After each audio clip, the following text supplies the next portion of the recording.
m'entendra bien. On va vous présenter avec Anne Villard, donc, qui est la directrice du projet pour le groupe Bouygues, du projet XXL, donc, qui a germé au sein d'Euroméditerranée il y a presque 2 ans maintenant, et dont Bouygues a été lauréat il y a environ un peu plus d'un an, un an et demi. Donc moi je m'appelle Patrick Grégoire, je suis le directeur de projet sur le secteur Euromed 2, et dont évidemment l'îlot XXL et l'îlot SmartSeil, qui est réalisé par Eiffage Immobilier, dont on a la chance d'avoir des représentants, m'occupent évidemment grandement, puisque ce sont les deux démonstrateurs, je dirais 2 îlots importants qu'Euromed développe sur Euromed 2, donc sur la partie nord d'Euroméditerranée. On va vous faire une présentation, mais pour ma partie, qui fait un petit peu la genèse de comment le processus s'est mis en œuvre depuis la volonté, je dirais, depuis la caractérisation du site et des difficultés de ce site, les raisons qui ont amené Euroméditerranée à imaginer un AMI sur ce volume-là sur Euromed 2, et comment ensuite l'année d'études s'est réalisée avec le groupe Bouygues. Et ensuite, je passerai la parole à Anne qui vous présentera évidemment rapidement, parce qu'on n'a pas beaucoup de temps, je dirais les grands déterminants de la programmation et des ambitions qu'on partage pour développer ce quartier dans les 5 prochaines années.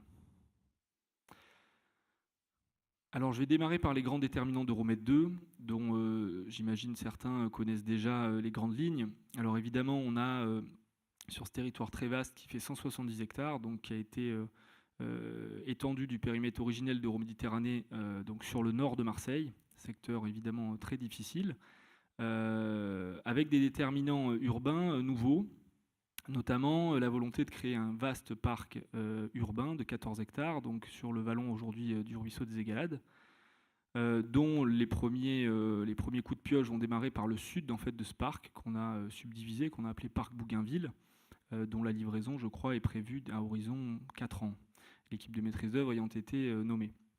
On a aussi des déterminants urbains autour de la corniche nord, donc à l'ouest du projet, qui vise en fait à encoffrer l'autoroute urbain qui est aujourd'hui la 55 pour, je dirais, dégager en fait un panorama et supprimer cette nuisance très forte qu'on connaît déjà sur le projet SmartSeil et sur lequel on s'adapte, et qu'on connaîtra aussi sur le projet XXL, puisque la 55 sera toujours présent. Donc ça, c'est des déterminants qu'il faut prendre en compte, mais avec des grandes volontés, des grandes lignes fortes autour de ces 2 éléments déterminants.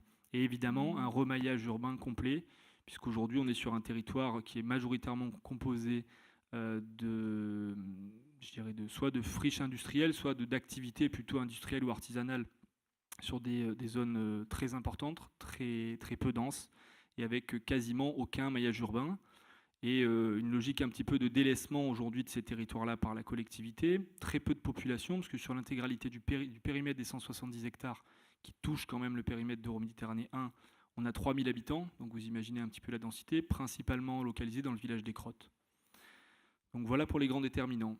Alors quelques images pour vous donner un petit peu les raisons pour lesquelles on est allé sur la logique d'un AMI sur ce territoire. Vous les connaissez, donc des images qui permettent d'une part de voir, je dirais, les grandes qualités de ce site, puisqu'il est en belvédère sur la mer, et en même temps ses grandes difficultés, puisque, je vous le disais, il est paupérisé, il est peu entretenu, il est globalement très dégradé, et il a la difficulté d'accueillir des très grandes infrastructures, notamment routières, donc l'avenue Capinette, Capitaine Gèze, l'autoroute A55, les infrastructures portuaires qui font que ce rapport à la mer est un petit peu éloigné, mais qui pour autant font que le rapport à la mer est quand même présent.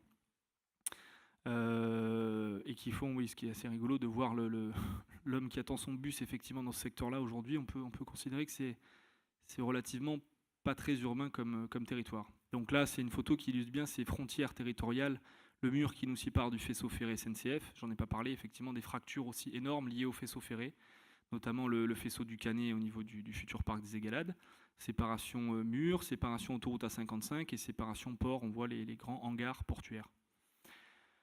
Donc ça, c'est un élément que les Marseillais connaissent tous, même s'ils ne rentrent pas tous les jours, sont, je dirais, les grands déterminants du marché opus de Marseille, qui a deux fonctionnements. En fait, le fonctionnement in situ au sein du marché opus, qui est une emprise qui fait plus de 3 hectares, gérée par un opérateur privé intégralement, et tout ce que génère le marché opus en termes de nuisances, et notamment ce qu'on peut voir sur ces photos, c'est-à-dire que ce marché opus s'étend dans le quartier de manière totalement anarchique, Et ça pose un vrai enjeu, parfois de sécurité publique, de trafic, qui devra être régularisé dans le cadre du projet, qui le sera, et on y travaille fortement avec le groupement Bouygues et avec l'ensemble des collectivités et États.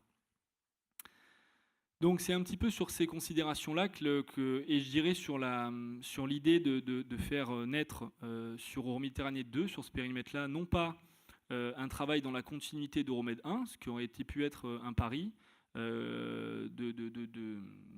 d'enchaîner sur une autre ZAC en fait, qui se ferait dans la continuité.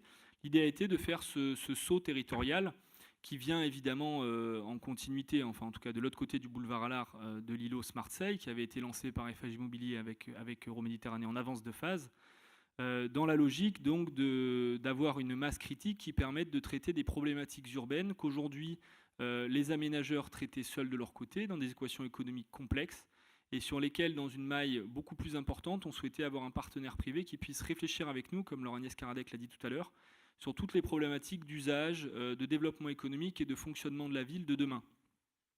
Et c'est un peu dans cet esprit-là qu'on a lancé cette consultation, qui visait vraiment à avoir une approche transversale, aussi bien sur l'architecture, la programmation, le dev éco, tout ce qui concerne l'inclusion sociale, et la démarche évidemment environnementale sur laquelle Euroméditerranée est très ancrée depuis son origine.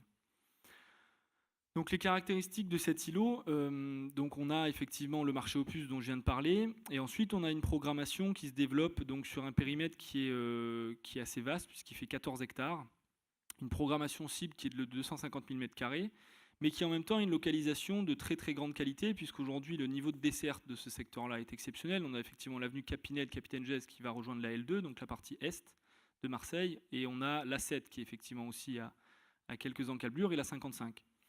Donc on est sur un périmètre qui est très bien desservi, en transport en commun de la même manière, parce que le métro Capitaine Gesse ouvrira début 2018, et le tramway est censé arriver aujourd'hui dans les dernières programmations à horizon 2021-2022. Je ne vais plus pouvoir continuer, excusez-moi. Mettre un peu le why, hein. C'est exprès. Ah d'accord.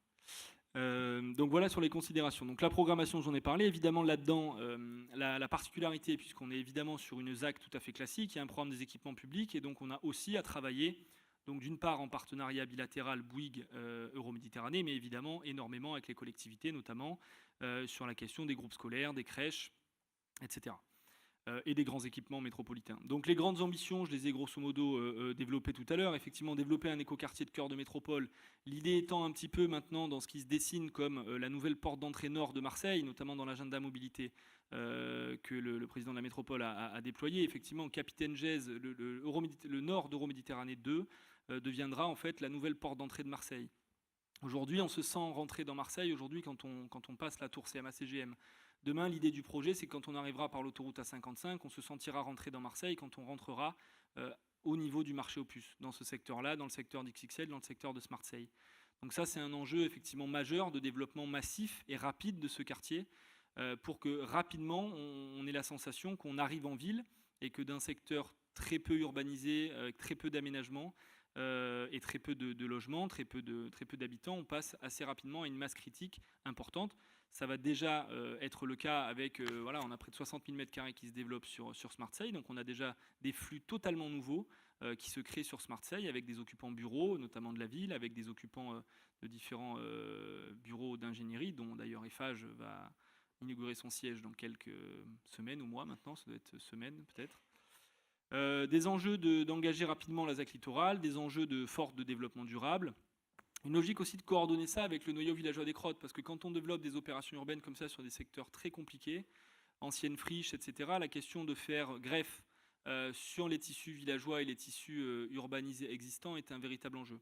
Donc on a un vrai enjeu là-dessus qu'on a commencé à traiter partiellement avec certaines interventions sur le village des Crottes qui vont se réaliser, mais qui est un vrai enjeu. Et le marché opus, j'en ai parlé.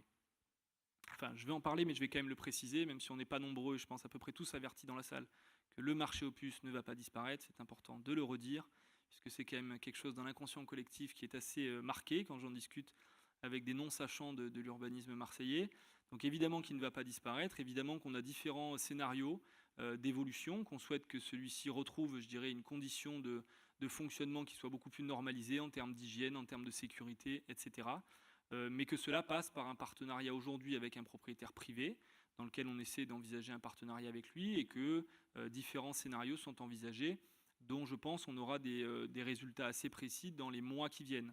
Puisque l'objectif, c'est évidemment de lancer cet îlot XXL avec quand même assez rapidement une vision de ce que va devenir ce site marché aux puces qui représente une emprise de 4 hectares et pour lequel le groupe Bouygues s'est engagé à réaliser pour solutionner le problème majeur, un des problèmes majeurs du marché aux puces qui est la question du stationnement, un parking silo de 1200 places au nord du marché aux puces, donc qui permettra de régler déjà cette problématique-là. Les raisons du choix du groupement Bouygues à l'origine, c'est-à-dire que Bouygues, quand ils ont présenté leur offre, ont pris un parti pris très fort par rapport à leurs concurrents, c'est d'avoir une entrée sur le projet par le développement économique, par l'emploi, par la formation, et non pas par de la programmation immobilière stricto sensu. Et c'est effectivement ça, je pense, qui leur a permis très clairement, lors du jury qui a été monté en novembre dernier, de remporter cette AMI. C'est-à-dire que ce territoire-là, les particularités qu'il a en termes de déficit, certes d'urbanisation, certes de qualité des logements, etc., c'est un déterminant majeur, ça fait longtemps que tout le monde le dit, mais en fait, dans une opération urbaine comme ça, d'aménagement massive, où il va y avoir des millions d'euros d'injectés d'investissements publics et privés, la clé d'entrée du raisonnement qu'on doit tous avoir en tête n'est non pas de faire du bon logement social ou du bon logement prix maîtrisé, etc., etc. C'est comment faire en sorte que ce quartier soit transfiguré, que cette image des quartiers nord de Marseille, puisque on est vraiment dans les quartiers nord de Marseille, dans ces territoires-là, c'était pas vraiment le cas d'Euromède 1, même si on était on va dire, au nord du Vieux-Port. Là, on est vraiment dans ce que les gens imaginent, les quartiers nord. Il faut qu'il y ait un effet de transfiguration massif, et cette transfiguration massive, elle doit passer évidemment par la qualité de l'espace public, des opérations immobilières qu'on va faire, et on y veillera, mais aussi par cette entrée développement économique, c'est comment faire en sorte que cette opération-là profite au territoire, d'une part, effectivement aux personnes qui y travaillent, et qui veulent y travailler, qui veulent se former dans ce territoire, et comment en attirer de nouvelles. Et pour en attirer de nouvelles, ils avaient pris aussi des partis pris évidemment forts liés à leur expertise autour de leur filiale Urbanera, qui est une filiale de Bouygues Immobilier, d'avoir une approche totalement systémique du fonctionnement de la ville, comme j'ai pu en parler tout à l'heure. Et c'est effectivement ce fonctionnement systémique qu'on a mis en œuvre pendant une année d'études avec eux. Le calendrier de travail, donc pendant un an, ça a été effectivement un travail très collaboratif entre nous et eux, mais aussi en associant beaucoup de partenaires. Certains sont peut-être dans la salle, des partenaires de la ville, de la métropole. Je crois que j'en parle un petit peu plus tard. Alors je vais vous passer le planning parce qu'il est un peu techno. Je crois que c'est trop loin. Tu as coupé une slide. Les partenaires avec qui on a travaillé, donc il y a des partenaires ville, métropole, évidemment des services de l'État. On a travaillé avec la gamme, on a travaillé avec l'agence de la qualité de l'air marseillaise, j'ai perdu sa dénomination, RPACA exactement. Donc on a fait vraiment un travail systémique avec de nombreux partenaires pour ne pas travailler en chambre en fait. On a travaillé avec beaucoup de directions développement et innovation au sein de Bouygues, avec tous les travaux que nous aussi on mène, notamment au travail du concours Med Innovant que vous connaissez. Donc essayer de croiser en fait l'ensemble de tout le sourcing d'innovation, de qualité de développement que Bouygues peut avoir dans ses tablettes et que nous on avait. Évidemment, on s'est aussi inspiré, on va reproduire et amplifier des choses qui se sont faites sur l'îlot démonstrateur Smartseille. C'est totalement normal. Ce qui a bien marché, bien fonctionné, on va le remettre en place et le créer dans une échelle différente. Et Anne vous en parlera tout à l'heure. Ça, il n'y a pas forcément besoin que j'en parle. C'est effectivement les grands axes du projet. Et je vais passer la parole à Anne. Merci. Donc, je vais vous présenter le projet qui s'appelle, jusqu'à la fin de la présentation, qui s'appelle encore XXL. Donc, le cadre de l'intervention dont voulait parler Patrick, il est là. Donc, vous avez les partenaires qu'il a indiqués. Je voulais rappeler que dans l'appel à manifestation d'intérêt, on avait un programme qui nous indiquait environ une superficie de 250 000 m² de surface de plancher à développer avec la répartition du type de programme qu'on allait mettre sur le secteur. Et puis, la contrepartie du travail qui est réalisé, de la conception de ce qu'on fait en tant qu'opérateur urbain, comme l'a expliqué Patrick, à la fois sur le plan de l'urbanisme, mais aussi du développement économique adapté au territoire, contextualisé, et puis également le développement durable, la communication. tous ces éléments nous attribuent en contrepartie, enfin Euromed nous attribue en contrepartie la réalisation de 200 000 m² sur les 250 000, dont il faut défalquer 10 000 m² qui sont le programme des équipements publics sur le secteur XXL, qui sera réalisé par la ville. L'organisation que nous avons mise en place, dans la mesure où on est sur un secteur unique, 14 hectares, sur lequel on a un aménageur qui réalise les voiries et les réseaux publics, et puis nous, en tant qu'opérateurs, qui réalisons l'ensemble de l'aménagement des macro-lots qui sont constitués par les voiries. Nous avons mis en place une organisation avec une société de projet qui porte le nom de XXL Marseille. Et la société de projet est en relation directe avec les services d'Euroméditerranée. Nous sommes 7 personnes dans l'équipe avec des formations diverses, architectes, ingénieurs, universitaires. Et puis du côté d'Euroméditerranée, l'agence François Leclerc est l'urbaniste de la ZAC. Et nous sommes accompagnés par l'agence François Kern et Associés. Et François est dans la salle. Nous avons également d'autres prestataires. On vous a indiqué 17 bureaux d'études. Ces bureaux d'études sont notamment pour la première année un accompagnement très fort de la part d'Indigo sur le développement durable avec les aspects qu'on vous a indiqués, les aspects sociaux, économiques et environnementaux. De l'autre côté, les services support de Bouygues. Patrick l'a précisé, une opération gagnée par le groupement Bouygues avec Bouygues Immobilier et Link City. Link City, filiale de Bouygues Construction. Donc ce sont deux sociétés différentes, mais appartenant les deux au groupe Bouygues. Et donc nous avons des services support. Et on a beaucoup fait appel, notamment aux services de R&D, aux services innovation, aux services juridiques, aux services communication, pour nous appuyer et puis pour faire un benchmark de ce qu'on peut faire dans d'autres régions. Le projet urbain, François aurait pu présenter le projet évidemment, mais on va présenter des choses sous des aspects divers et je ne vais pas parler véritablement d'urbanisme, c'est pas mon métier, mais plutôt de l'organisation qu'on a mise en place. L'organisation, c'était avec François Kern et associés Euroméditerranée, une organisation en atelier.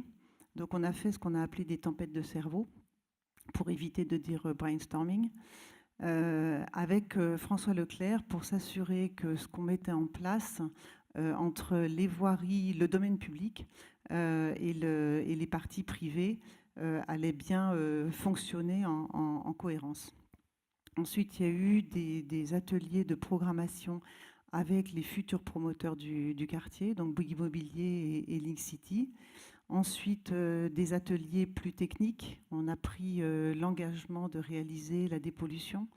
Donc évidemment, dans la façon dont on imagine le projet, on tient compte des espaces suivants qui sont plus ou moins pollués pour creuser des stationnements. Sur le BIM, sur tout un ensemble de sujets, on a pris l'appui des directions techniques de Bouygues Immobilier et de Bouygues Construction. Et puis enfin, sur le côté réglementaire, comme l'a dit Patrick, avec les DDTM et la ville de Marseille, notamment pour bien mettre au point les sujets relatifs au PLU, à l'étude d'impact et au dossier loi sur l'eau. La démarche qui a été entamée était une démarche itérative, c'est-à-dire que le travail avec l'agence François Kern et Associés et Indigo a permis au fur et à mesure de prendre en compte tous les éléments, en particulier les éléments climatiques, météorologiques, pollution, qualité de l'air. Et donc, au travers du BIM, l'ensemble de ces éléments a été modélisé. Ce qui illustre la présentation que vous avez sur l'écran, c'est le fait qu'au départ, sur la gauche, vous voyez que les équipements qui sont bleus et verts correspondaient à du logement. Et puis les études nous ont amené à revoir notre organisation. On est là sur la corniche, donc du côté de l'autoroute A55. Et en fait, on a réalisé qu'en installant des bureaux du côté de la corniche, ça permettait d'une part de ne pas avoir la pollution immédiate, mais ça, il ne faut pas se faire d'illusions, la pollution de toute façon, elle sera quand même là sur le secteur. Mais en revanche, on arrivait à résoudre des problèmes d'acoustique, comme si finalement les bureaux créaient un certain mur anti-bruit, bien qu'évidemment les logements vont monter au-dessus pour ne pas perdre la vue mer. La trame qui avait été imaginée par l'agence François Leclerc, celle qui est à gauche, prévoyait à partir du Cap Pinette qui s'appelait l'axe des événements, en dessous un mail piéton qui est le mail qui aujourd'hui passe entre la halle du marché aux puces et puis ce qu'on appelle la halle aux affaires, pour ceux qui connaissent, là où il y a la salle de prière. Et ensuite, 2 rues à l'intérieur du site, la rue des Activités et la rue Jardin. Et à partir de ce maillage qui avait été réalisé dans le plan guide, l'agence François Leclerc a proposé de faire des venelles verticales. J'avais demandé un laser exprès. François Kern, je me suis trompée. Est-ce que ça marche ça? Voilà, vous voyez, on a créé des venelles comme ça qui permettent de sillonner dans le quartier pour faire des parcelles d'environ 70 mètres par 70 mètres, pour avoir un quartier dans lequel on pourra circuler. Donc un respect de la trame du plan guide, mais un travail assez long pour bien établir quel serait le plan d'urbanisme du quartier. Et puis on a défini trois espaces, 3 îlots. Alors évidemment, les programmes seront quand même mixtes, mais disons que dans la partie au nord du site, j'ai du mal à me servir de ce truc-là. Bon, ça marche pas. La partie orange, si ça marchait. La partie orange au nord du site, on a appelé les îlots phares. C'est une partie du programme qui va relativement monter en hauteur. Sur l'îlot que vous voyez inscrit 2B, on va réaliser ce fameux parking silo. Pourquoi réaliser un parking et pourquoi le réaliser dès le démarrage, dès qu'on aura le foncier disponible, pour immédiatement changer l'image du quartier et retirer toutes les voitures. Alors retirer, en l'occurrence, permettre aux véhicules de se garer dans un parking et non plus dans aujourd'hui un espace aérien qui en fait rend l'espace autour du marché aux puces peu amène. Donc ces îlots en orange, on les a appelés les îlots phares. Et puis ensuite, vous avez une partie qui est violette. Et cette partie violette, c'est en fait des îlots hybrides dans lesquels on va trouver à rez-de-chaussée des activités commerciales, des activités des makers, dont je vous parlerai ensuite. Et puis, en superstructure, ces activités seront en rez-de-chaussée et en superstructure, on trouvera du logement. Ou des résidences gérées. Et puis au sud, vous avez une partie qui sera davantage résidentielle. Donc vous retrouvez ici la trame avec sur le côté gauche les voiries en blanc qui sont les voiries et les réseaux sous voiries qui seront réalisés par l'établissement public, et puis les parties verticales jaunes, à part la grande rue entièrement traversante, qui seront réalisées dans le cadre de l'opération d'XXL. Vous avez ici l'illustration d'une future venelle. Sur la gauche, vous avez les sheds conservés de la halle Slimani. La programmation, donc vous avez en jaune tout ce qui est bureau, en bleu, enfin toutes les couleurs bleues, vertes, c'est plutôt le logement. Et puis vous verrez, mais ça c'est pas un plan de rez-de-chaussée, vous verrez qu'au rez-de-chaussée vous avez la partie activité. Donc 250 000 m² avec 160 000 m² de logements, donc quand même une opération dans laquelle il y a beaucoup de logements, environ 50 000 m² de locaux d'activité, 50 000 m² de bureaux et 20 000 de locaux commerciaux activités, et puis 10 000 m² de programme des équipements publics. On doit arriver bon an mal an aux 250 000. Ici, vous avez une illustration. Alors, je précise qu'il n'y a pas d'architecte autre que François Kern qui ont été désignés. François Kern en tant qu'urbaniste donc sur le projet. C'était une volonté d'Euroméditerranée de lancer ensuite des équipes d'architectes sur les lots. Donc aujourd'hui, il n'y a pas d'équipe constituée d'architectes. Donc ce qui vous est présenté là, c'est plutôt un principe. Dans la partie résidentielle, on souhaiterait pouvoir apporter une qualité résidentielle à l'ensemble des logements. Et dans la mesure où on a une densité importante, on va monter. Et la décision qui a été prise, c'est plutôt de monter en frange du programme, donc sur les parties, le périmètre du projet, et puis à l'intérieur de l'opération, d'avoir davantage de confort apporté par des terrasses, par des jardins, par des balcons. Donc vous avez ici une illustration. On voudrait arriver à faire des maisons surtout avec terrasse, des maisons avec des jardins privatifs à rez-de-chaussée. Ici, vous avez un plan qui représente les rez-de-chaussée. Donc, vous voyez les parties orange et orange foncé qui correspondent à ce qu'on avait appelé le loop commercial, qui sera la zone de plus intense fréquentation de la part des publics extérieurs. Et puis, au sud, en rouge, vous avez l'école qui sera réalisée par la ville, avec à côté la crèche et un centre socio-éducatif. Et puis sur la rue de Lyon, c'est quand même dommage de ne pas le montrer. Voilà, sur la rue de Lyon, ici, on a envisagé de mettre en place la bibliothèque, puisqu'il est prévu dans le cadre du projet une bibliothèque. Ici, vous avez une illustration de la future rue d'activité. Rue des activités, pardon, avec des rez-de-chaussée relativement hauts, puisqu'on ira jusqu'à 9 mètres de hauteur sur les parties de rez-de-chaussée.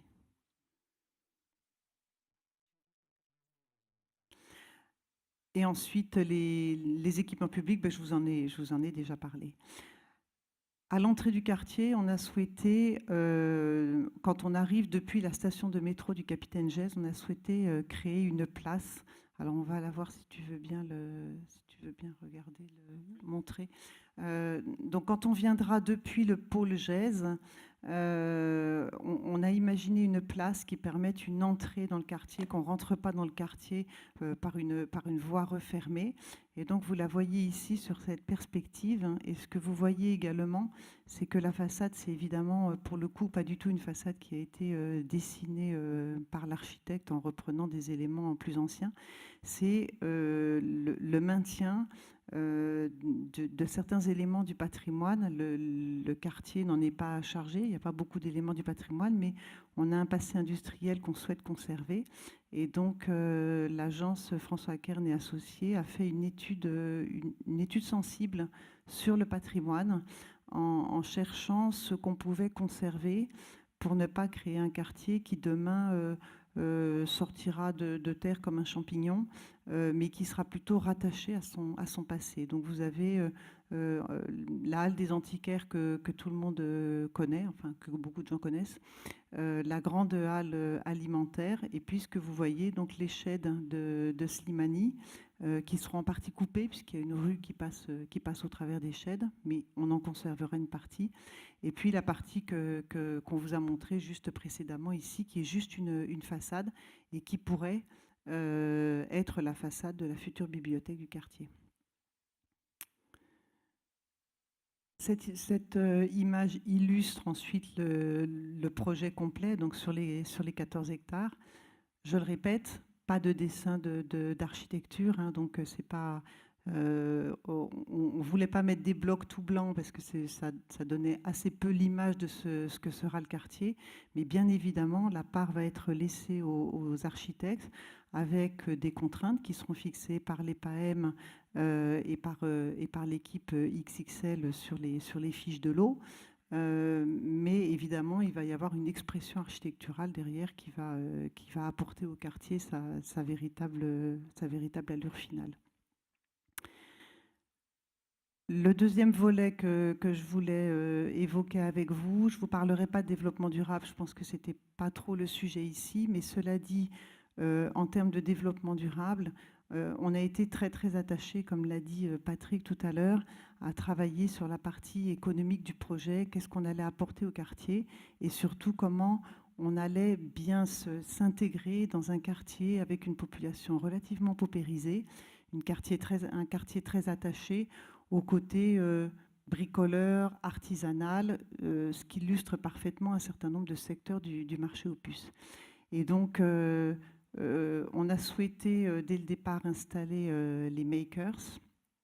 Les makers, aujourd'hui en France, il y a une société qui s'appelle Ici Montreuil, avec laquelle on a travaillé, qui est probablement aujourd'hui le makerspace qui fonctionne le mieux en France. Et nous allons installer dans les locaux au 77 rue de Lyon, dans des hangars qui s'appellent aujourd'hui les hangars Paoli, qui s'appelleront probablement dans le futur le 77, puisqu'il est au 77 rue de Lyon.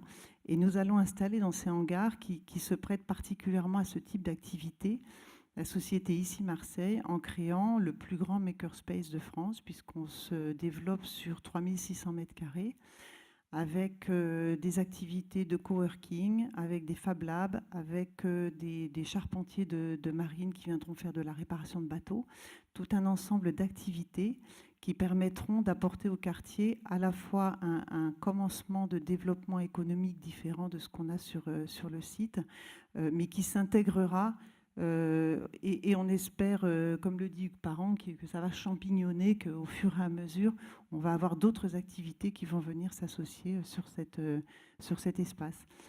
Je précise par ailleurs que c'est aussi le premier makerspace qui est financé par le privé en très grande partie.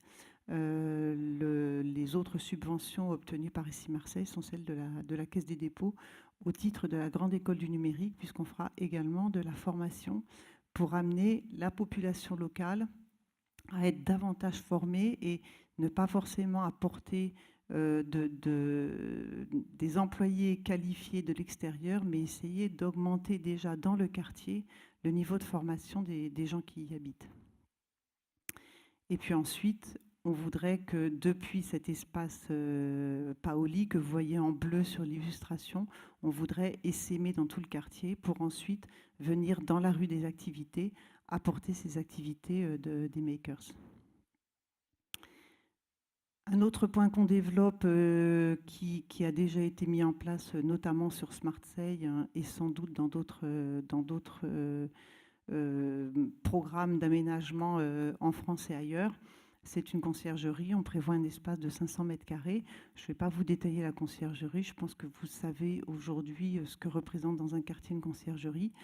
Le sujet plus qui se pose à nous aujourd'hui, c'est comment on va gérer tous ces services qu'on va apporter au quartier, comment faire pour qu'il y ait une appropriation, comment faire pour que les personnes qui vont habiter acceptent d'avoir des changements de comportement. On envisage que les gens ne vont pas acheter leur place de parking, mais qui vont avoir un droit d'usage sur des places de parking. Donc on envisage tout un ensemble de services qui sont différents des services qu'on connaît aujourd'hui et qui s'adressent à une population qui demain n'a pas forcément envie de devenir propriétaire, mais plus d'être usager et d'être peut-être plus mobile que nous pouvons l'être pour les plus âgés d'entre nous. Et donc, on s'interroge aujourd'hui fortement avec Euroméditerranée sur la gouvernance de ce quartier et pour éviter, comme on l'a vu dans certains quartiers, que des services finalement s'arrêtent ou soient refusés par les habitants parce que ça apporte des charges trop importantes. Donc on travaille à la fois sur le niveau de charge pour ne pas augmenter le niveau de charge des futurs locataires ou des futurs propriétaires des logements et des bureaux d'ailleurs, des utilisateurs des bureaux. Et il y a là un vrai travail qu'on va entamer dès qu'on aura signé la convention cadre, ce qui ne saurait tarder. On est en train de travailler avec Euroméditerranée pour se mettre d'accord sur les derniers éléments du contrat. Ici, vous avez l'illustration aussi d'animations qu'on compte mettre en place sur le secteur au fur et à mesure que des fonciers se libéreront. Nous aurons besoin d'avoir des fonciers qui sont bien délimités par des voiries sur lesquelles Euroméditerranée aura pu mettre en place des voiries provisoires et des réseaux. Et il se trouvera certainement des fonciers sur lesquels on ne pourra pas bâtir immédiatement. Donc on voudrait pouvoir y installer des parcours sportifs, réalisés si possible par les makers, une pépinière mobile et puis des animations éphémères. Le travail en question qu'on a fait, on a travaillé pendant une année de convention d'objectifs, donc de mars 2016 à mars 2017, on a rencontré 150 partenaires, donc des partenaires dans l'économie sociale et solidaire, des partenaires dans l'énergie. Dans l'énergie, je ne vous en ai pas parlé, on en parlera une autre fois. Donc environ 150 partenaires avec lesquels aujourd'hui on n'a encore rien contractualisé évidemment, mais qui viendront nous accompagner tout au long du développement du projet.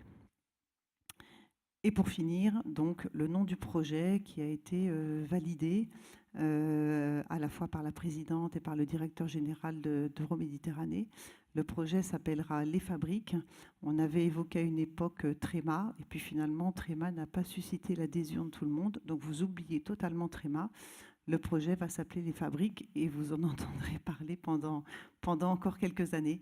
La référence des fabriques, c'est à la fois le savon de Marseille, c'est à la fois les oculus qu'on trouve sur les bâtiments, notamment les anciennes savonneries. Ça peut évoquer une bouée. Voilà, ça peut évoquer tout ce que vous pouvez imaginer. Et ce sera le logo avec lequel on communiquera. Merci de votre attention.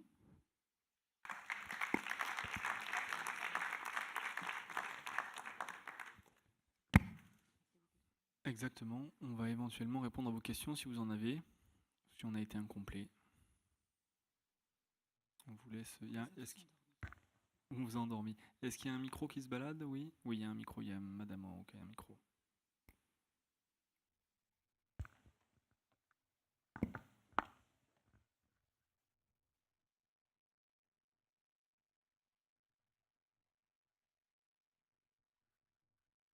Oui, bonjour, on se connaît, monsieur Grégoire. Il y a un an, vous aviez présenté le projet au MIPIB. Je me rappelle qu'à l'époque, monsieur Jallinot insistait beaucoup sur sa volonté d'aller vite, de sortir un projet en 5 ans, ce qui est une gageure pour 250 000 m². On est 15 mois plus tard, il y a déjà 3 mois, 4 mois de retard sur la signature de la convention cadre, qui visiblement ne devrait pas tarder à l'être, puisque, si j'en crois ce que vient de dire madame Villard. Donc, comment vous allez rattraper le temps perdu ? Alors, je dirais qu'il n'y a pas de temps perdu quand on fait des opérations d'urbanisme, même si on voudrait tous aller plus vite. Et parfois, moi d'ailleurs, ça me joue des tours, parce que je suis quelqu'un qui veut en général aller relativement vite. Ça ne vous a pas échappé, ceux qui le savent, on a eu un changement de direction générale au sein de l'établissement public, puisque François Jallinot nous a quitté l'établissement à la fin de l'année, et M. Parent a pris la direction de l'établissement il y a environ 2 mois. Donc il était tout à fait normal, vu l'ampleur de ce projet-là, ne serait-ce que sur cet aspect de changement de direction générale, qui est une période d'audit qui a eu lieu, qui a fait l'objet de différents entretiens avec Bouygues pour vraiment bien comprendre la mécanique et relancer ce processus. Il n'est absolument pas remis en question, donc comme le disait Anne, et je le confirme, et Hugues Parent le confirmera ce soir, le processus de signature du contrat qui nous lira est en cours, on y travaille très très activement, il sera a priori avant l'été, et je pense qu'il y aura a priori une conférence de presse qui sera organisée sur cet objet. Sur la question de rattraper le temps, on ne rattrape pas le temps quand il a passé. Au demeurant, il y a certains impondérables dans des opérations d'aménagement que sont notamment la maîtrise du foncier. Anne en a un petit peu parlé tout à l'heure. La question de la maîtrise du foncier dans des zones très complexes, et notamment où on a des activités économiques en place. Certes, on a des procédures d'expropriation en cours. On a une déclaration d'utilité publique qui a été donnée par le préfet en février de cette année, beaucoup plus tard que ce que nous l'imaginions, pour des raisons qui dépendent de la puissance publique, de l'État, mais des procédures qui sont bien engagées. La volonté d'aller vite sur ce projet ne change pas, pour une raison simple, c'est qu'effectivement on part sur cet îlot de 15 hectares de quasiment rien, c'est-à-dire qu'en dehors des emprises vières publiques de la rue de Lyon, du boulevard Allard et de Capinède et de la Madragueville, on est sur un îlot entièrement privé, c'est-à-dire qu'il n'y a aucune forme d'urbanisation, de quelque chose qui pourrait ressembler à des rues. Donc le fait d'aller vite est essentiel pour que les premiers pionniers de cet îlot sentent à un moment que ça fasse ville. Donc ça veut dire que les opérations d'aménagement et les opérations immobilières devront se faire en très forte coordination, voire coactivité, ce qui est relativement nouveau, parce que quand on intervient sur des opérations où on a déjà une trame urbaine où c'est moins complexe, parfois l'aménageur passe après. Là, on aura vraiment la nécessité de travailler main dans la main, j'entends en termes de phasage, pour qu'effectivement ça ça prenne greffe rapidement. Pourquoi ça doit prendre rapidement? Parce qu'aujourd'hui, quand on va avoir des investisseurs ou des utilisateurs tertiaires ou même de futurs acquéreurs de logements, si on leur explique qu'il va y avoir sur le XXL 15 ans de travaux, c'est pas audible. On peut être pionnier, mais ça doit aller vite. Je pense que d'ailleurs SmartSay, avec Eiffage Immobilier, on a fait la démonstration. On est capable de sortir relativement rapidement un ensemble important. Alors c'est évidemment beaucoup plus important puisqu'on est sur un volume qui fera à peu près 4 fois, presque 4 fois l'îlot démonstrateur à l'art. Mais on conserve cette volonté d'aller vite et de vraiment créer ex nihilo un marché. Je pense que le vrai challenge qu'il y a eu sur l'îlot SmartSay et que Eiffage Immobilier a pris, c'était la création d'un marché en partant de rien. Je parle sous le contrôle d'Hervé Gatineau qui est là, mais la création du marché a eu lieu. Et là, on veut vraiment démultiplier ça par une action publique beaucoup plus forte, puisqu'aujourd'hui, l'îlot SmartSay, on est arrivé à créer, en partant de rien, un marché relativement porteur sur l'accession libre, sur l'accession sociale, etc. Sur le tertiaire aussi, en partant de rien et sans investissement majeur de la puissance publique. Aujourd'hui, on va avoir, en plus de cela, un investissement de la puissance publique majeur et des gages, je dirais, en termes de qualité et de transfiguration qu'on veut faire du quartier sur tous les aspects, que ce soit le développement économique, la qualité environnementale, la qualité d'usage, la qualité de vie urbaine au niveau de l'activation des rez-de-chaussée, qui sera mise en place dans des délais courts. Donc on compte vraiment en fait sur cet aspect-là pour que la création de marché, et du coup la liquidité notamment, la capacité du marché à absorber, soit la plus importante possible. On n'en doute pas quand on voit les qualités aujourd'hui des propositions qu'ont fait Bouygues et l'envie qu'a l'établissement public de développer très rapidement ces opérations d'aménagement qui créent la valeur dans un secteur aujourd'hui très dégradé. Donc en gros, nous, on va devoir aller très vite dès qu'on aura du foncier. C'est un peu ça l'idée, c'est qu'effectivement, aujourd'hui, Euroméditerranée, Patrick l'a bien exprimé, des difficultés qui ne sont pas forcément celles de l'établissement public, mais qui sont venues de l'extérieur. Par ailleurs, on va installer à partir du début d'année, premier semestre 2018, premier semestre ou deuxième suivant la durée des travaux, on va installer donc la société ici Marseille au sein des hangars Paoli au 77 rue de Lyon. Et puis dans la même année, probablement, là on sera en ERP, donc on va installer probablement à l'été 2018 une maison du projet qui permettra quand même de commencer déjà à aller dans le quartier et à s'approprier le futur projet.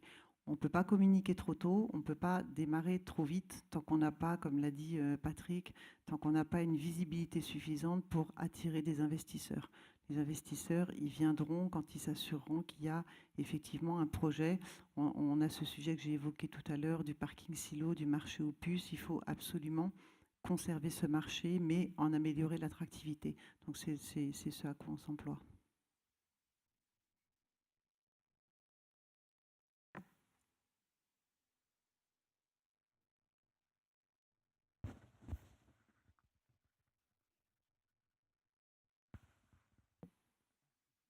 J'aurais voulu savoir quelle était la démarche par rapport aux usagers, par rapport aux habitants donc de ce quartier, savoir comment vous gérez le déplacement de ces habitants, leur maintien, la part de l'homme dans le projet. En l'occurrence, des habitants, il n'y en a pratiquement pas. Puisqu'on a le marché aux puces, on a les Alcimani, on a le Lidl, on a une station Total et on a beaucoup de petites activités. Donc il y a un immeuble d'une quinzaine de logements et puis je crois qu'il y a dans la frange nord, il y a quelques habitants qui sont expropriés. On est dans une DUP. Donc voilà, pour réaliser le projet, il y a en effet des habitants. Seront-ils relogés sur place? Ça, je ne sais pas le dire. Mais en l'occurrence, aujourd'hui, il y a vraiment très peu d'habitants. En ce qui concerne les activités, le plus possible, on essaiera de recaser les activités sur site. Mais c'est vraiment trop prospectif pour vous en parler, puisque tant qu'on ne sait pas par où on va démarrer et même par quel type de programme, c'est un peu difficile de dire comment on va recaser les entreprises. Mais la volonté est là, parce que ne serait-ce que pour des raisons économiques, et on participe tous aux opérations d'aménagement par le financement qu'on apporte en tant que citoyen, l'intérêt de conserver des activités sur le site est évident pour éviter de payer des suppressions d'activités.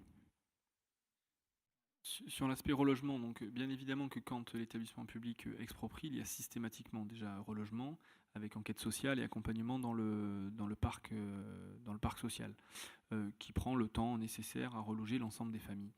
Donc ça, c'est pas un sujet. Sur la question de la prise en compte de l'habitant, qui pourrait se traduire par une démarche de concertation, alors déjà, Euroméditerranée, on a déjà beaucoup fait sur Euromède préalablement à la détermination du plan guide de François Leclerc. Des opérations de concertation vont continuer, puisqu'aujourd'hui on vous a donné, je dirais, des grands déterminants du projet, des grandes lignes forces de ce projet-là. Pour autant, Anne le rappelait, bon, tant sur l'aspect architectural, mais sur l'aspect de nombreuses choses qui vont pouvoir se développer en termes d'usage, de fonctionnalité, d'activité à rez-de-chaussée, de tout ce qui peut avoir lien aux enfants, espace public pour les enfants, etc., etc. Il y a beaucoup de choses qui vont naître d'un travail de concertation que l'établissement public va démarrer le plus tôt possible, et a priori en fin d'année ou début d'année 2018, notamment autour du village des Crottes, puisque le village des Crottes, c'est le village qui centralise aujourd'hui le plus de population en place et qui est quand même assez proche du périmètre XXL, donc il va voir ce périmètre transfiguré, notamment aussi avec l'opération de travaux du tramway. Donc on souhaite associer ces populations du village des Crottes le plus rapidement possible, dans une démarche qui est en cours d'analyse pour pouvoir justement mener des ateliers de concertation. Pour ceux qui connaissent un petit peu ce que Euroméditerranée a pu faire sur le parc Bougainville, dans le même esprit un petit peu d'atelier de conception que l'établissement a pu faire sur les aménagements provisoires et qui continue d'ailleurs sur les aménagements définitifs du parc Bougainville, dans une logique de concertation continue. Ah, il faut qu'on y aille a priori. Est-ce qu'il y a encore une question? On n'a plus de temps. Merci beaucoup. On se tient à votre disposition à la sortie de la salle, vu qu'on n'est pas très nombreux, si vous le souhaitez.